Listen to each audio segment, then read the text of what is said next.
Tanggal 2 April 1595, Cornelis de Houtman, seorang penjelajah bangsa Belanda, ditugaskan memimpin ekspedisi ke dunia timur untuk mencapai kepulauan rempah-rempah. Ekspedisi Cornelis ini membawa 4 buah kapal Belanda, yakni Amsterdam, Hollandia, Mauritius, dan Witken. Namun ekspedisi pelayaran Cornelis de Houtman ke benua timur mengalami masalah dalam perjalanan. Tertahan di Madagaskar selama 6 bulan karena terjadi pertikaian antara awak kapal dan pedagang, lalu banyak yang tewas. Mereka dimakamkan di Madagaskar. Pada tanggal 27 Juni 1596, akhirnya ekspedisi Cornelis de Houtman ke timur dengan 249 awak kapal yang tersisa dan membawa 64 buah meriam berhasil berlabuh di Banten. Selama di Nusantara atau Indonesia, ia berhasil membangun hubungan dagang dengan sultan-sultan di Jawa, Bali, dan Sumatera. Kala kembali ke Belanda pada tanggal 14 Agustus 1597, ia membawa komoditas lada sebanyak 240 kantong, biji pala 45 ton, dan bunga pala 30 bal. Jalur pelayaran Cornelis de Houtman dari Belanda ke Indonesia melalui pantai barat Afrika, Tanjung Harapan, Samudra Hindia, Selat Sunda, dan Banten. Ketika melakukan pelayaran keduanya bersama adiknya Frederik de Houtman di perairan Selat Malaka, berkonflik dengan pasukan Inong Bali yang dipimpin oleh Laksamana Malahayati. Ia kemudian tewas pada tanggal 11 September 1599 dalam usia 34 tahun. Cornelis de Houtman sebagai seorang penjelajah lahir di Gouda, Hollandia Selatan, Belanda pada tanggal 2 April 1565.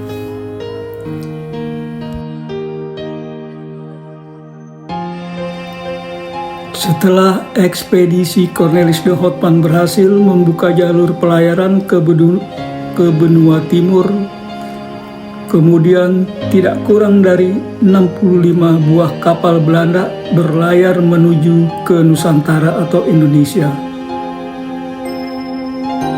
Dimulainya sebagai suatu babak baru kolonialisme dan imperialisme itu. Pada tanggal 20 Maret 1602, VOC atau Perusahaan Dagang Hindia Timur didirikan oleh pemerintah Belanda. Pertama kali dipimpin oleh seorang gubernur jenderal bernama Pieter Both pada tahun 1610. Seorang perwira angkatan laut yang telah selesai bertugas. Langkah Pieter Both berhasil memonopoli perdagangan rempah-rempah di Maluku dan Timor dengan mengusir Spanyol di Tidore dan bersaing dengan Inggris. Ia tetap memilih Pulau Jawa sebagai basis perdagangan VOC. Di kota Jayakarta atau Sunda Kelapa, ia membuat kerjasama perdagangan dengan penguasa Jayakarta kala itu, Pangeran Wijaya Krama. Kemudian di akhir masa tugasnya ia digantikan oleh Gerard Reyns pada tanggal 7 November 1614. Ketika kembali ke Belanda, kapal yang ditumpangi oleh Pieter Both tenggelam di perairan Mauritius pada 6 Maret 1615. Ia dilahirkan di Amersfoort, Belanda pada tahun 1568 dan meninggal dunia di usia 47 tahun. Pada tanggal 30 Mei 1619, Gubernur Jenderal Hindia Belanda keempat Jan Pieter Soenkoen berhasil merebut kota Jayakarta, kemudian mengganti kota Jayakarta menjadi Batavia yang dibangun di atas reruntuhan kota Jayakarta yang telah diluluhlantakkan oleh Gubernur Jenderal Jan Pieter Soenkoen sebelumnya. Jadi peletak dasar pembangunan kota Batavia yang kemudian tumbuh menjadi pusat pemerintahan dan dagang VOC di Hindia Belanda atau Indonesia adalah Jan Pieter Soenkoen atau JP Koen. Bangunan gubernur kantor di kota tua yang pertama adalah Jan Pieter Soenkoen yang membangun dan mendirikannya pada tahun 1620.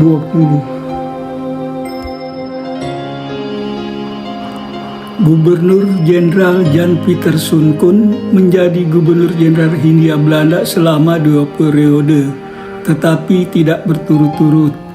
Pertama periode tahun 1619 sampai dengan 1623. Dan periode kedua tahun 1627 sampai tahun 1629. Jan Pieter Soenkoen mengakhiri hidupnya atau wafat di Batavia, kota yang telah didirikan dan dibangunnya, yaitu pada tanggal 21 September 1629. Jadi kota tua Batavia adalah titik awal mula kolonialisme dan imperialisme di Indonesia, tidak kurang selama 3,5 abad atau sekitar 330 tahun lamanya.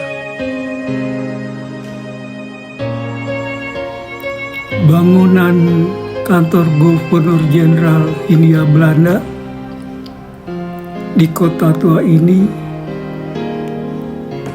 yang sekarang menjadi Museum Jakarta adalah menjadi saksi bisu sejarah kolonialisme di Indonesia.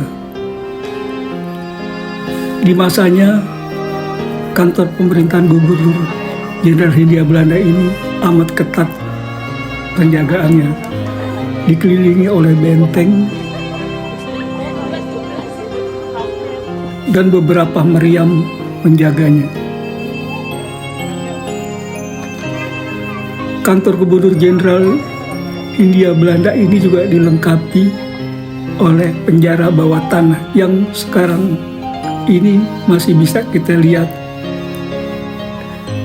saksinya. Yang pernah dipenjarakan di penjara bawah tanah ini adalah Cut Nyadin dan Pangeran Diponegoro di masa itu.